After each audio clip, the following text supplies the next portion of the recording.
Institute have brought to light here. Before they began their work, the place had the appearance of a rounded hill. In fact, Göbekli Tepe means Hill of the Navel, sometimes also translated as Potbelly Hill. But the excavations have removed most of that original profile. Of course, we cannot say that Göbekli Tepe is a temple exactly, Schmidt answers eventually, obviously choosing his words with care. Let us call it a hill sanctuary. And I do not claim that it is rewriting history. Rather, I would say that it is adding an important chapter to existing history. We thought that the transition from hunter-gatherers to farmers was a slow, step-by-step process. But now we realize that it was a period when exciting monuments that we didn't expect were made. And not just monuments, I prompt. At the beginning, the local people were hunter-gatherers and there was no sign of agriculture. No, Schmidt concedes, none. He gestures expansively at the circles of pillars. But the people who came to Göbekli Tepe and who did all this work invented agriculture. So we see a connection between what happened here and the later emergence of Neolithic societies, dependent on farming. My ears prick up at that word invented. I want to be sure I'm getting this right. So, I emphasize, you go so far as to say that the people who made Göbekli Tepe actually invented agriculture? Yes. Could you elaborate on that? Because in this region we have the early domesticates, both animals and plants. It's done in this region, so they are the same people. And as far as you're concerned, this is the oldest agriculture in the world? The first in the world, yes. I sense that Schmidt is becoming impatient at the way I'm probing this point, but I have my reasons. The areas of Göbekli Tepe that have been excavated so far are close to 12,000 years old, which makes them, according to Orthodox chronology, more than 6,000 years older than any other megalithic sites anywhere. Sites like Gigantia and Menidra in Malta, Stonehenge and Avebury in England, or the Pyramids of Giza in Egypt.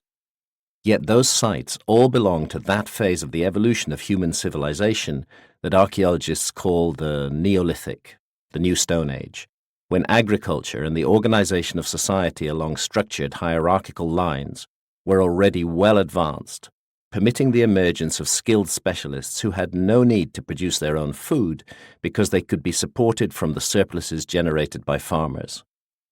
Göbekli Tepe, by contrast, belongs to the very end of the Upper Paleolithic, the late Old Stone Age, when our ancestors are supposed to have been nomadic hunter-gatherers, living in small, mobile bands and incapable of tasks requiring long-term planning, complex division of labor, and high-level management skills.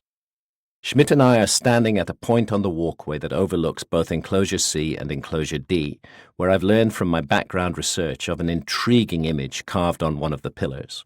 I intend to ask the archaeologist's permission to climb down into Enclosure D so that I can take a closer look at this image, but I want to get his views about the origins of agriculture and its relationship to megalithic architecture completely clear first. Enclosure C, the largest of the 4 main pits so far excavated, is dominated by 2 huge central pillars, both of which are broken. In their original state, they would have each been more than 6 meters, that's about 20 feet high, and weighed around 20 tons. Inset into the wall around them stand a dozen other pillars. They're slightly smaller, but still prodigious. The same goes for Enclosure D. Again, a ring of smaller pillars surrounding 2 towering central pillars, in this case, both intact. Their T-shaped tops, angled slightly down to the front, have no features, but are nonetheless eerily reminiscent of giant human heads, an impression that is reinforced by the faint outlines of arms crooked at the elbow, running down the flanks of the pillars and terminating in carefully carved human hands with long fingers. All this, I say, the megaliths, the iconography, the general conception and layout of the site, to be honest, it looks to be as big a project as a place like Stonehenge in England, yet Stonehenge is much younger. So how does what you found at Göbekli Tepe fit in with your notion of a hunter-gatherer society? It's much more organized than we expected, Schmidt allows. What we can see here are hunter-gatherers who obviously had a division of labor because the work on the megaliths is specialist work, not for everybody. They were also able to transport these heavy stones and erect them, which means they must have had some engineering know-how. And again, we didn't expect that. To keep listening to this audiobook for free, click the link in the description. It will take you to a free Audible trial where you can listen to this and many other books for free for 30 days.